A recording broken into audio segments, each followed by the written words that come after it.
தமிழ்நாட்டின் உரிமைகள் தொடர்ந்து புறக்கணிக்கப்பட்டு வருவது பழைய கதை. ஆனால் புதிய ஆபத்து வாசலில் வந்து கதவை தட்டுகிறது. அதுவும் தொகுதி மறுவரையறை என்ற பெயரில் 2026ஆம் ஆண்டு மக்களவை தொகுதி மறுவரையறை மேற்கொள்ளப்பட உள்ளது. ஒவ்வொரு மாநிலமும் எத்தனை எம்பிக்களை மக்களவைக்கு அனுப்ப வேண்டும் என்பதை முடிவு செய்வதுதான் மக்களவை தொகுதி மறுவரையறை. 1976ஆம் ஆண்டில் இந்திய அரசு 42வது சட்ட திருத்தத்தை நிறைவேற்றியது. அதன்படி மக்களவையில் ஒவ்வொரு மாநிலத்துக்கும் உள்ள பிரதிநிதித்துவ தொகுதிகளின் எண்ணிக்கை மாறுதலுக்கு இடமின்றி 543ஆக நிறுத்தி வைக்கப்பட்டது. அதன் பின் 2001ஆம் ஆண்டில் 84வது முறையாக அரசியலமைப்பு சட்டம் திருத்தப்பட்டது. 2026ஆம் ஆண்டு வரை 543 மக்களவை உறுப்பினர்கள் என்ற எண்ணிக்கையை தொடர வேண்டும் என உறுதி செய்யப்பட்டது. இந்த சட்ட திருத்தம் வரும் 2026ஆம் ஆண்டோடு முடிவடைகிறது. இந்த சூழலில்தான் ஒன்றிய பாஜக அரசின் சூழ்ச்சியை நாம் புரிந்து கொள்ள வேண்டும். நாம் இருவர் நமக்கிருவர் போன்ற மக்கள் தொகை கட்டுப்பாட்டு திட்டங்களை வெற்றிகரமாக நிறைவேற்றிய பெருமை தமிழ்நாட்டிற்கு உண்டு.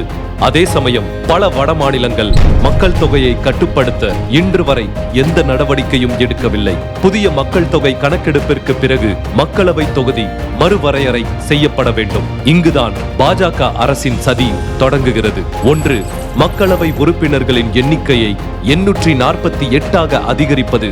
மற்றொன்று, தற்போதுள்ள 543 தொகுதிகளை மாற்றாமல் மறுவரையறை மேற்கொள்வது. இந்த இரண்டில் எதை செய்தாலும் அது தமிழ்நாட்டிற்கு பாதிப்புதான். முதலாவதாக, தற்போதுள்ள மக்களவை உறுப்பினர்களின் எண்ணிக்கையை 848ஆக அதிகரிப்பது நியாயமாக தோன்றலாம். ஆனால் உண்மை அதுவல்ல. மக்களவை தொகுதிகளின் எண்ணிக்கையை 848ஆக அதிகரித்தால் தமிழ்நாட்டிற்கு வெறும் 10 மக்களவை தொகுதிகளே கூடுதலாக கிடைக்கும். அதே சமயம் மக்கள் தொகை அதிகமாக இருப்பதால் உத்தரப்பிரதேசம் 63 தொகுதிகளையும், பீகார் 39 தொகுதிகளையும், ராஜஸ்தான் 25 தொகுதிகளையும் கூடுதலாக பெறும். இரண்டாவதாக, தற்போதுள்ள 543 மக்களவை தொகுதிகளை அப்படியே வைத்து தொகுதிகளை மட்டும் மறுவரையறை செய்தாலும் தமிழ்நாட்டிற்கு தான் பாதிப்பு. அப்படி செய்தால் தமிழ்நாடு 8 தொகுதிகளை இழக்கும். அதாவது 39 மக்களவை தொகுதிகளில் இருந்து 31 தொகுதிகளாக குறையும். அதே சமயம் உத்தரப்பிரதேசம் 11 மக்களவை தொகுதிகளையும், பீகார் 10 தொகுதிகளையும், ராஜஸ்தான் 6 தொகுதிகளையும் கூடுதலாக பெறும். கல்வி, மொழி உரிமை, வரி பகிர்வு, பட்ஜெட் என தமிழ்நாட்டை தொடர்ந்து புறக்கணித்து வரும் ஒன்றிய அரசின் அடுத்த நகர்வுதான் தொகுதி மறுவரையறை. இதன்படி மக்கள் தொகையை கட்டுப்படுத்தாத இந்தி பேசும் வட இந்திய மாநிலங்களுக்கு கூடுதல் தொகுதிகளை ஒதுக்கி அவர்களுக்கு அதிகாரத்தை அள்ளிக் கொடுக்க போகிறார்கள். மக்கள் தொகையை கட்டுப்படுத்திய தமிழ்நாட்டிற்கு குறைவான தொகுதிகளை கொடுத்து நம்மை அதிகாரமற்றவர்களாக, குரலற்றவர்களாக மாற்ற திட்டமிடுகிறார்கள். எந்த ஊர் நியாயம் இது?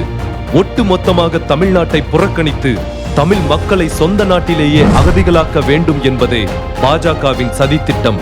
மக்களவை தொகுதி மறுவரையறை மூலம் நமது பிரதிநிதித்துவத்தை குறைத்து நமது குரலை பலவீனமாக்குவது ஒன்றிய பாஜகவின் திட்டம். இத்தகைய சதித்திட்டம் அரங்கேறினால் கல்வி, பொருளாதார கொள்கைகள், மாநில உரிமைகளில் தமிழ்நாட்டின் குரல் வலை நெரிக்கப்படும். நியாயமாக மக்களவை தொகுதி மறுவரையறையை செய்ய வேண்டும் அல்லது தற்போதுள்ள நிலையே நீட்டிக்கப்பட வேண்டும் என்பதே தமிழ்நாட்டின் வாதம். நாம் ஒன்றிணைந்து குரல் கொடுப்போம். தமிழ்நாட்டின் உரிமைகளை காப்போம். ஒன்றிய அரசின் சூழ்ச்சியை ஓரணியில் நின்று வீழ்த்துவோம்.